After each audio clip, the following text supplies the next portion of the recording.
السلام علیکم۔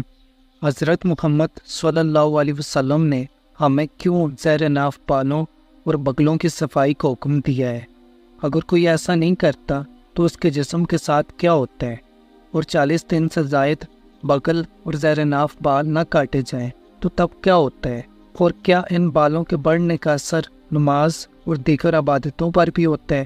آج یہی اہم باتیں اس ویڈیو میں آپ کے سامنے بیان کریں گے، اس لیے ویڈیو کو آخر تک لازمی دیکھیے گا، کیونکہ ایسا نہ ہو کہ آپ تمام عمر ایک بہت بڑے گناہ میں مبتلا رہیں جس کا آپ کو علم بھی نہ ہو۔ اسلام انتہائی پاک، نفیس اور صاف ستھرا دین ہے، اور شریعت اسلامیہ میں ظاہر و باطن کی پاکیزگی پر بہت زیادہ زور دیا گیا ہے۔ قرآن کریم میں اللہ تعالیٰ کا ارشاد ہے اور اللہ طارت شاد لوگوں سے محبت فرماتا ہے۔ حضرت ابو ہریرہ رضی اللہ تعالیٰ عنہ سے روایت ہے کہ نبی کریم صلی اللہ علیہ وسلم نے فرمایا، 5 چیزیں فطرت میں سے ہیں: فتنہ کروانا، زیر ناف بال صاف کرنا، بغلوں کی صفائی کرنا، مونچھ تراشنا اور ناخن کاٹنا۔ اس حدیث مبارکہ میں جسم کے غیر ضروری بالوں کی صفائی کو انسانی فطرت سے تعبیر کیا گیا ہے، لہذا فطرت کا تقاضا تو یہی ہے کہ کم سے کم ہفتے میں ایک بار ضرور ان بالوں کی صفائی کی جائے۔ حسب ضرورت کمی پیشی کی جا سکتی ہے، لیکن 40 دن کی مدت سے زیادہ انہیں چھوڑے رکھنا جائز نہیں ہے۔ حضرت انس بن مالک رضی اللہ تعالیٰ عنہ بیان کرتے ہیں کہ ہمارے لیے مونچھ ترشوانے، ناخن کاٹنے، بغل کے اور زیر ناف بال صاف کرنے کی زیادہ سے زیادہ مدت 40 دن مقرر کی گئی ہے۔ آسٹریلیا میں کی گئی تحقیق میں اس بارے میں کچھ ایسے انکشافات کیے گئے ہیں کہ اہل مغرب کو بھی زیر ناف بالوں کی صفائی کے مذہبی احکامات کی خوب سمجھ آنے لگی ہے۔ اخبار ڈیلی میل کے مطابق یونیورسٹی آف سڈنی کے ڈاکٹر کیمرون ویب کا کہنا ہے کہ تحقیقات میں پتہ چلا ہے کہ مغربی ممالک میں بے شمار ایسے لوگ ہیں جو زیر ناف بالوں میں جوؤں اور پسوؤں کے مرض میں مبتلا ہیں۔ Social media website Tinder پر کیے گئے ایک سروے کے مطابق اسی ایک ویب سائٹ کے 7.5 لاکھ صارفین اس بیماری کے شکار ہیں۔ ڈاکٹر کیمرون کا کہنا ہے کہ یہ جوئیں اور پسوں عام جوؤں کی نسبت بہت چھوٹے ہوتے ہیں اور عموماً اس بیماری میں مبتلا شخص کو ان کی موجودگی کا مکمل طور پر ادراک بھی نہیں ہوتا۔ بیماری کی صورت میں متاثرہ جگہ پر خارش محسوس ہوتی ہے، جبکہ اگر جلد کو بغور دیکھا جائے تو اس پر نیلے رنگ کے دبے نظر آتے ہیں۔ اگر بغور دیکھا جائے تو اس پر خون کے ننھے نشانات بھی نظر آ سکتے ہیں۔ ڈاکٹر کیمرون نے مزید بتایا کہ زیر ناف بالوں میں پائے جانے والی ان جوؤں کی جسامت محض 1.5 ملی میٹر ہوتی ہے، اور ایک جو ایک ماہ میں تقریباً 30 انڈے دیتی ہے۔ چونکہ متاثرہ حصوں کا درجہ حرارت قدرے زیادہ ہوتا ہے اور نم ماحول بھی ہوتا ہے، لہذا ان جوؤں کو خوب پھیلاؤ ہوتا ہے۔ ڈاکٹر کیمرون نے بتایا ہے کہ اس مسئلے کا بہت سادہ حل یہ ہے کہ زیر ناف بالوں کی باقاعدگی سے صفائی کی جائے، اور خبردار کیا ہے کہ جن لوگوں کے زیر ناف بالوں میں یہ جوئیں پیدا ہو جائیں تو ان کی بغلوں اور سینے اور چہرے کے بال بھی ان سے محفوظ نہیں رہتے، یعنی جو طریقہ آج سے 1400 سال پہلے حضرت محمد صلی اللہ علیہ وسلم نے ذکر فرما دیا تھا، آج سائنس بھی اس طریقے کو تسلیم کرتی ہے۔ آپ صلی اللہ علیہ وسلم کا ارشاد ہے، تم میں سے ایک آدمی مجھ سے آسمان کی باتیں معلوم کرتا ہے، اس حال میں کہ وہ اپنے ناخن پرندوں کے ناخن کی مانند رکھتا ہے، جس میں ناپاکی، گندگی اور میل کچیل جمع ہوتے رہتے ہیں۔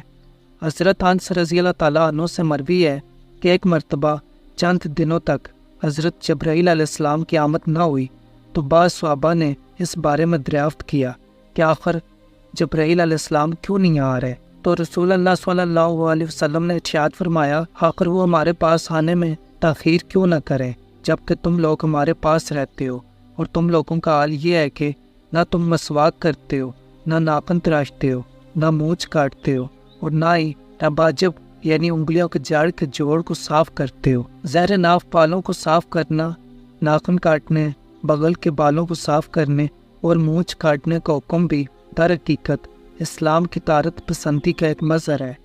اسلام کو یہ بات قطعاً پسند نہیں ہے کہ اس کی پیروی کرنے والے ناپاک یا ایسے گندے ہوں جن کو دیکھنے والے بھی برا سمجھیں۔ اسلام میں صفائی کو اس قدر توجہ دی گئی ہے کہ صفائی ایمان کا نصف ایسا قرار دیا ہے، کیونکہ اسلام کی تمام عبادات پاکی کے ساتھ ہی ادا ہوتی ہیں، تو وہ ہر چیز جو اس مزاج اس شریعت کے خلاف ہو وہ اسلام میں انتہائی ناپسندیدہ ہوگی۔ رسول اللہ صلی اللہ علیہ وسلم کا ارشاد گرامی ہے، جو زیر ناف بالوں کو صاف نہیں کرتا اور ناخن اور مونچھ نہ کاٹتا ہو تو وہ ہم میں سے نہیں ہے۔ زیر ناف بالوں کی صفائی، ناخن تراشی اور بغل کے بالوں کی صفائی نہ ہونے کی صورت میں گندگی کا جمع رہنا بالکل ظاہر ہے، جس گندگی میں خطرناک بیکٹیریاز ان جگہ میں پیدا ہوتے ہیں جو کہ خطرناک بیماریوں کا باعث بنتے ہیں۔ جب ہم زیر ناف اور بغل کی صفائی وقت پر کرتے ہیں تو یہ بیکٹیریا ان جگہوں میں پیدا نہیں ہوتے، جس سے ہمارا جسم پاک اور ہم تندرست رہتے ہیں۔ یہ بیکٹیریا ان جوؤں کے بڑھنے کا باعث بنتے ہیں، جن کے بارے میں ڈاکٹر کیمرون نے اپنی تحقیق میں ذکر کیا ہے۔ زیر ناف بالوں کو کاٹنے کی عادت یہی ہے کہ صرف اس جگہ کے بال کاٹے جائیں جہاں عموماً عورتوں کے بھی بال ہوتے ہیں، اس سے تجاوز نہ کریں۔ عورت کا نام اس مسئلے میں اس وجہ سے لیا جاتا ہے کہ مرد کے تو عموماً سارے جسم پر بال ہوتے ہیں، جبکہ عورت کے اس مخصوص حصے پر، یا پھر آپ اپنے پیٹ کے نچلے حصے کو دبا کر دیکھیں تو ایک ہڈی محسوس ہوگی، بس جہاں سے اس ہڈی کا آغاز ہوتا ہے وہیں سے بال کاٹنے کی ابتدا کریں، کیونکہ یہی ہڈی آنا کہلاتی ہے اور اس پر اگنے والے بالوں کو بھی آنا کہتے ہیں۔ زیر ناف بالوں کو مونڈنے کا حکم ہے اور یہ کام بسترے یا سیفٹی سے ہی ہوتا ہے۔ اس مقصد کے لیے استعمال ہونے والی کریمیں، پاؤڈر اور سپرے بالوں کو مونڈتے نہیں بلکہ انہیں کمزور کر کے توڑتے ہیں، جبکہ شریعت کا حکم انہیں مونڈنا ہے۔ اسی طرح بغلوں کے بالوں کو شریعت نے اکھیڑنے کا حکم دیا ہے، انہیں کھینچ کر جڑ سے اکھیڑا جائے۔ مونڈنے، کاٹنے یا توڑنے سے مقصد شریعت پورا نہیں ہوتا۔ ان تمام باتوں سے معلوم ہوتا ہے کہ زیر ناف بالوں کی صفائی مرد عورت کی جسمانی صفائی کا حصہ ہے۔ جسم کے غیر ضروری بالوں کی صفائی ہفتے میں ایک بار کرنا مستحب، 15 دن میں ایک بار کرنا مباح اور 40 دن میں ایک بار کرنا لازم ہے۔ اس سے زائد عرصے کی ممانعت ہے۔ 40 دن سے زائد عرصے تک جسم کے غیر ضروری بالوں کو چھوڑے رکھنا مکروہ ہے۔ ایسا کرنے والوں کی نماز تو ہو جائے گی مگر کراہت کے ساتھ، اور وہ سخت گناہگار بھی ہوں گے۔ ویڈیو اچھی لگے تو ہمارے چینل کو سبسکرائب کریں۔